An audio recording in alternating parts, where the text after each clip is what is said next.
All right, I think we're recording. Hi everyone, I'm Powers from DMG Ventures, also co-founder of Focal.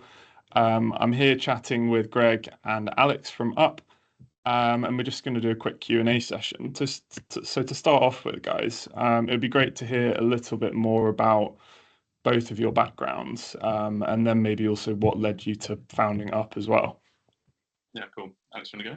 Yeah, sure. So I'm Alex. It's lovely to meet you all. Essentially, my background is in tech. So I did a master's degree in what's called mechatronics and robotics, and I then moved on into the working world, working for a couple of different startups in the sort of sustainability sector, working from low-level electronics through to essentially sort of large-scale production-grade software, and actually started some teams within those spaces as well, leading us on to basically founding Up later on. Yeah. I'm Greg. My background is in asset management. I was an investment manager at Ruffer for 5 years, and prior to that, studied economics with international relations at Exeter. And whilst I was there, I launched a little sort of student startup called Raver because our house parties kept on getting shut down. So we built an app that allowed you to sort of keep on listening to what the DJ was playing and avoid those unpleasant sort of warnings from the uni. We raised a bit of money from the uni entrepreneurs fund as well. And yeah, Alex and I have gone to the same schools. We've known each other for many, many years. We've always sort of stayed in touch. We sort of hang out outside of school as well. But what led us to quitting our jobs and working on Up full time is that we always go out to events together with our friends. So going out to sports matches, theatre, concerts and gigs. But all of us, literally all of us, and I think most of you will probably agree as well, that tickets are just this single point of friction wherever you are. And it all came to sort of one particular incident where we went to see a show in the West End. And with a group of friends, we turned up and we're at the sort of at the sort of the end of the queue, and we didn't know who had the tickets. So we're all sort of searching through our emails, through different apps, couldn't find the tickets, took us forever. And on top of that, one of our mates couldn't make it in the end, so we had this spare ticket, which is like a wasted sort of 70 quid. And when we finally got into the theatre, there were honestly about a third of the seats were empty, and these are like expensive premium seats that we could never afford as pretty poor Gen Zs. But that sort of led us to this sort of single realization, which is tickets suck. And there are so many things that we think we can do and should do with them. So like, how can we make them really easy to access? How can we make them really easy to manage so you can swap, send, refund? And how can we also create sort of greater accessibility? Because I'd love to sit in those empty premium seats and like upgrade to them at a discount.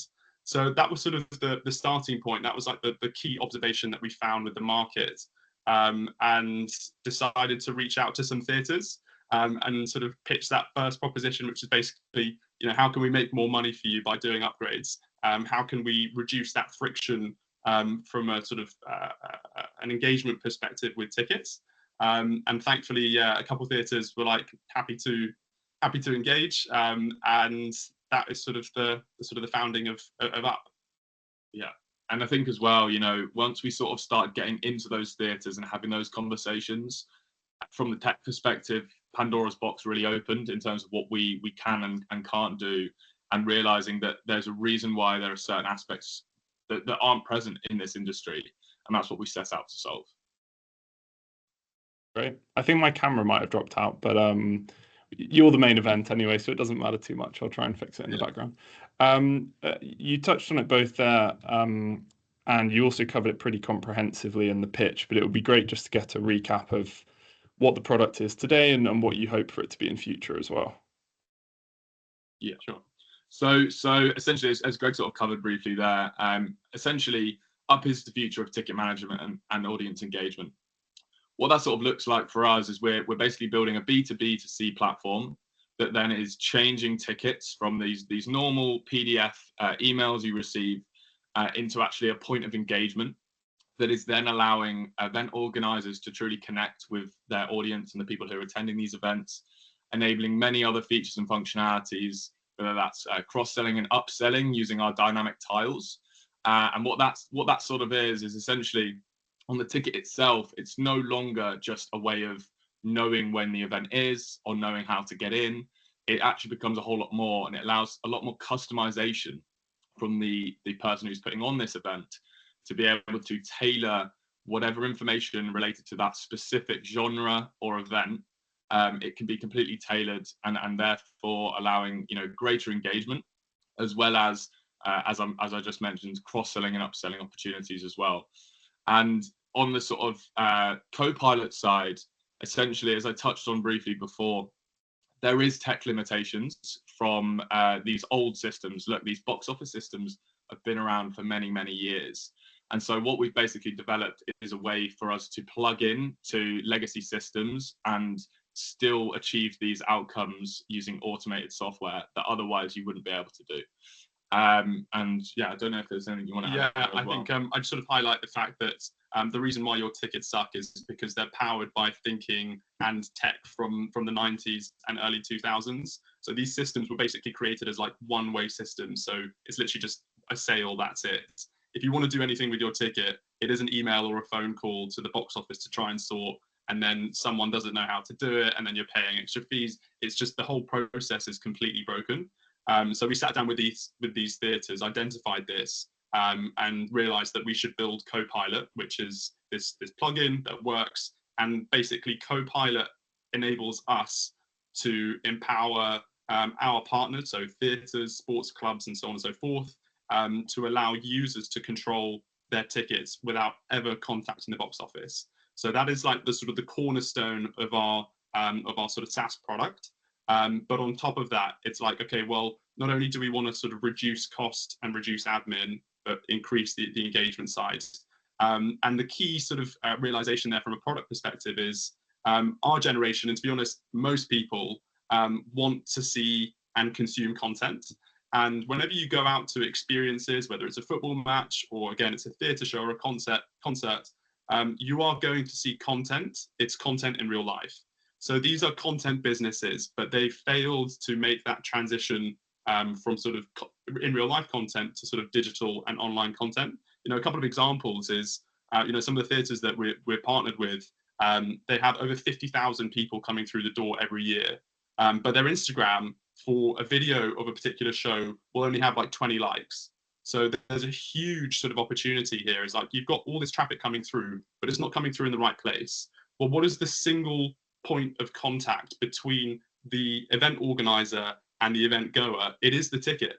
So how do we make sure that we put all the right traffic onto that ticket to then optimize for the outcomes that they're looking for? So with our solution, Box Office Copilot reduces cost, it improves admin and reduces friction for the user.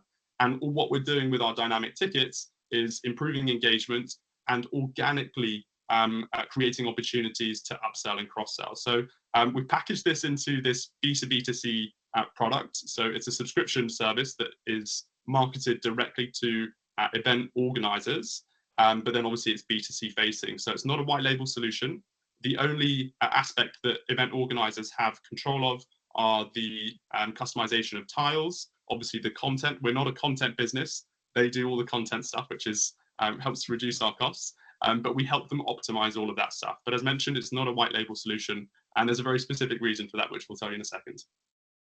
Okay, great. The product sounds really cool. I guess one question that I have is, why has no one built this smart ticketing engine before? Because it feels like a no-brainer as a consumer.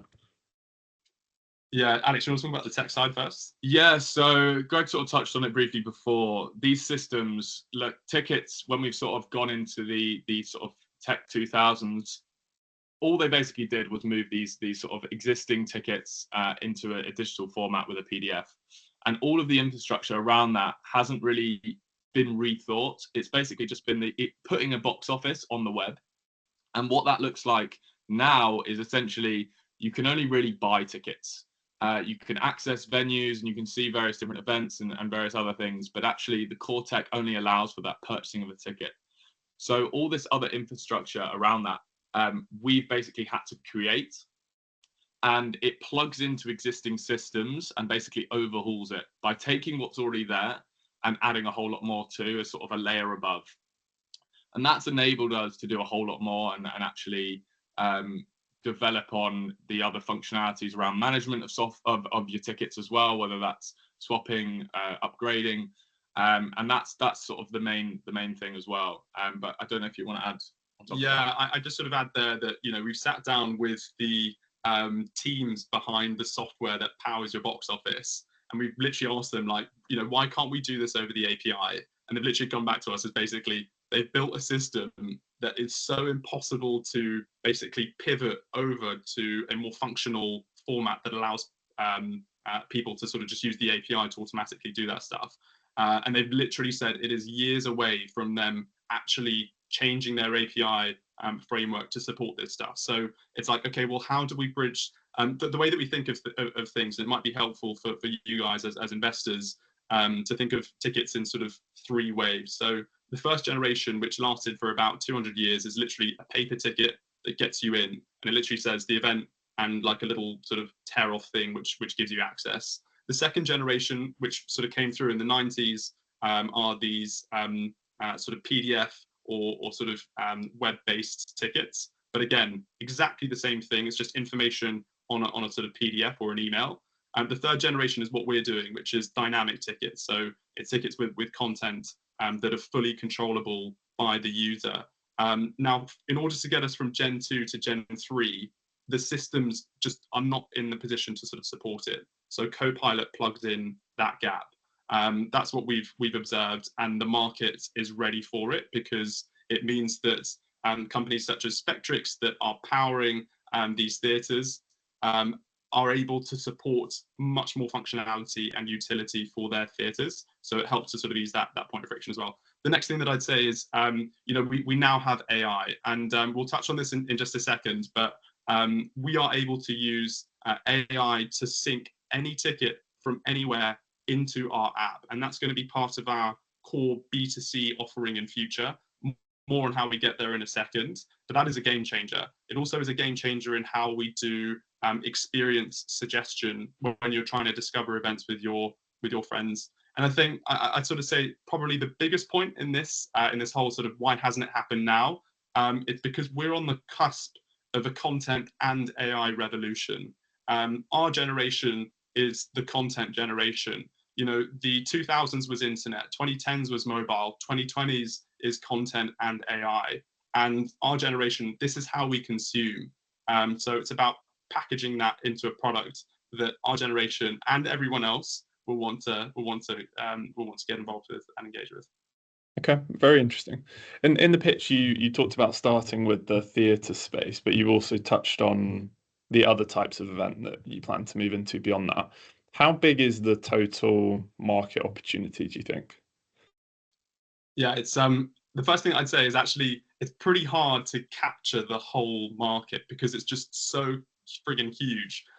You know, you've got tickets, you've got the merchandise associated with the event, you've got the food and beverage, you've got so much more. So the overall market we estimate is at least over 300 billion.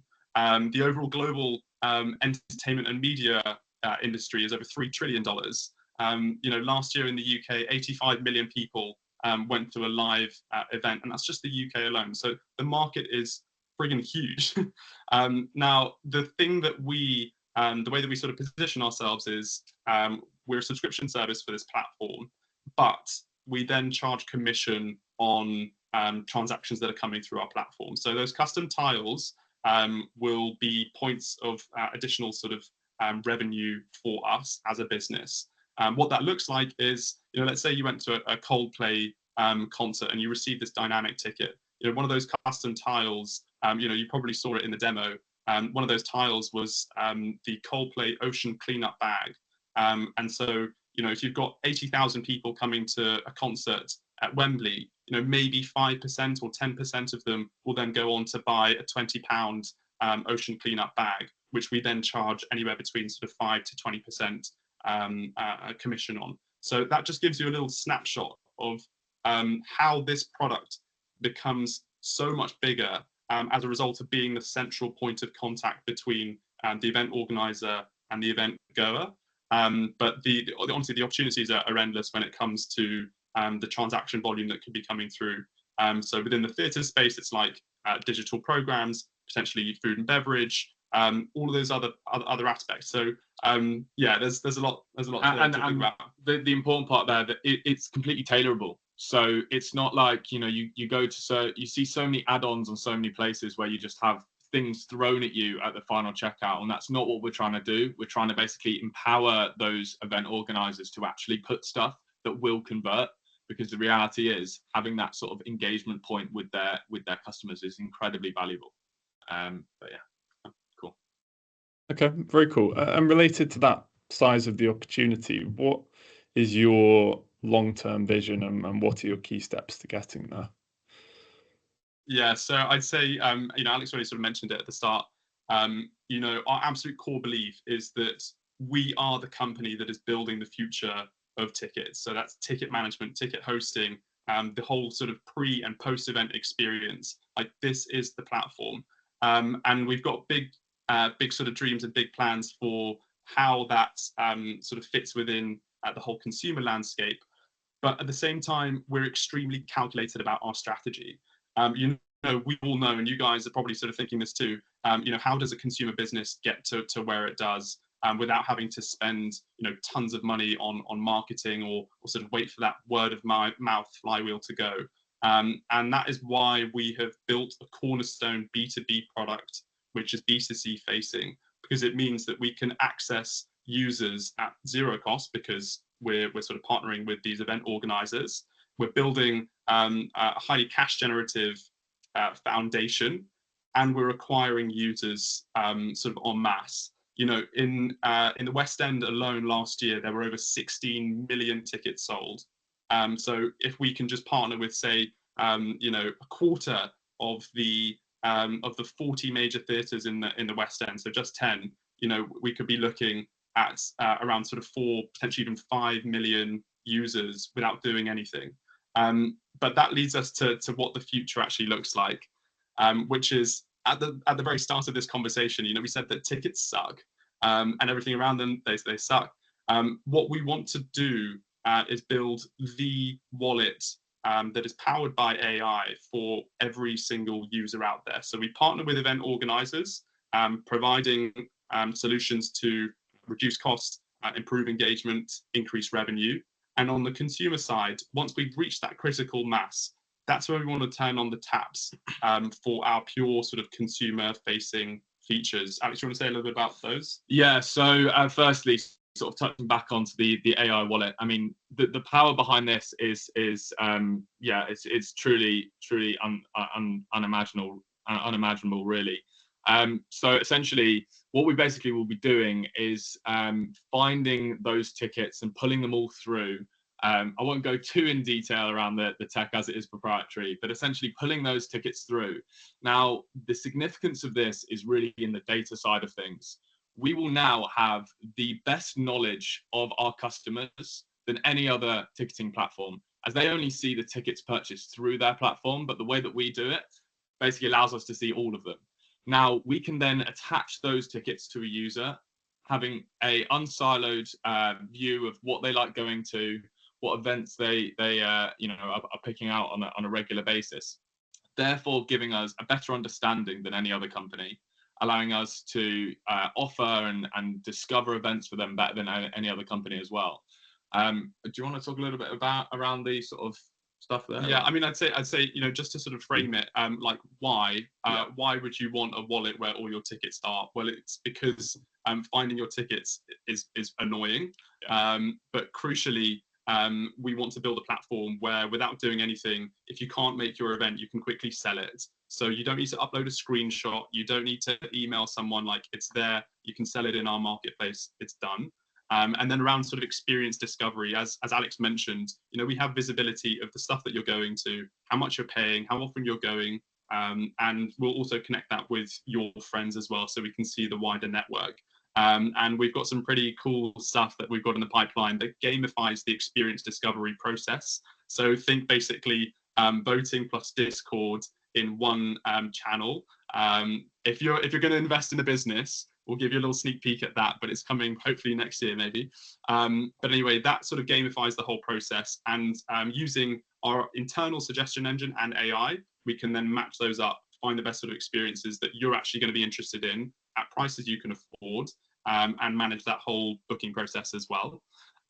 But the real sort of thing that we think will deliver long-term, a long-term sort of relationship between us and our user base is memories. After every event, your tickets convert into what we call a memory. Again, you saw this in the demo, where the content that you received pre-event gets added to this memory, and you get access to exclusive post-event content as well. And the reason being is, whenever you go to a concert or a football match, everyone always has their phone out and they're always trying to capture that moment. The reason being is, we're spending hundreds of pounds a year on these events and these experiences, and we want to remember them. So let's pull that into a really organized and sleek user experience that allows you to access those memories as well. And the flywheel from a network effect perspective that we've got going is that 99% of the time when you're going out to an event, you're going with friends or family. And so if there's a group of people going together, these memories become shared memories where your photos and your friends' photos get automatically attached as well. You can sort of relive those moments and experience them as well. And so this is what we would consider sort of a game change in what the existing market has and what we're doing. The existing players in this space are just pure ticket agents. It's essentially, Google engine, so that you can buy tickets and go to these events. We're creating a genuine relationship with our users where all of your memories and all of your tickets are stored in-app. And so we developed this content moat that is then powered by this network effect, because you're going with your friends and you can access those sort of experiences. But the other thing that I just sort of add as well, and this is what I get quite excited about, as you can probably tell, is, let's say you went to Coldplay a year ago, and through our platform, Coldplay can drop some exclusive content directly to their fans 1 year after you've gone to the event, to then drive that sort of re-engagement. So perhaps, for example, they want to market their next show, and 300,000 people had their tickets through our platform, and they can do a special exclusive content drop that then encourages people to book their tickets for the next show, for example. So that's just a little bit about the vision. Lots going on, but this is the future of ticketing and audience and fan engagement. Okay. Yeah, the product vision sounds unbelievable, to be honest, if you can execute on it all. And I think the initial go-to-market strategy is very smart, because I know very well that it's super expensive to scale through B2C channels in the early days. Just to finish off, it would be great to get a quick overview of your fundraising plans today. Yeah, absolutely. So we're looking to raise a minimum of 400k, and we believe that that's going to get us to 40 partnerships and 400k ARR in 18 months sort of runway. The key thing as well is that we've partnered with a company called Spectrix, which are the leading box office software provider in the UK. They've got over 650 venues on platform, including in the US. Because we've partnered and integrated with them, the go-to-market strategy within the theatre landscape is basically, we just reach out to a theatre, they turn on an API key, and we can start running everything for them. So it's really like the marginal cost of production here is really low. The other thing to sort of add there from a sort of Spectrix perspective is that they actually market us to their client base. So we don't need a huge sort of sales team or marketing team to reach out to these venues, because Spectrix have their own sort of client success teams, and they will market us to their client base. So that is the initial focus and the initial strategy. Is like, focus on this theatre niche, and let's find product market fit or early signs of product market fit before opening ourselves up to other sectors as well. And yeah, don't need to sort of mention it in too much detail, but the opportunity in the US is just so insanely exciting. The average sort of ticket price in the US is double. The volume of and frequency of events is probably about triple if you count sort of on a relative basis to the UK. So there's some really exciting stuff that we can do in the US, but we'll probably need to raise more capital to help us execute on that. Okay, that's great. I think that's all the questions that I had. Thank you very much, Greg and Alex. And yeah, I'm looking forward to seeing how you get on after Demo Day. Amazing. That's it. Thanks so much. Thank you.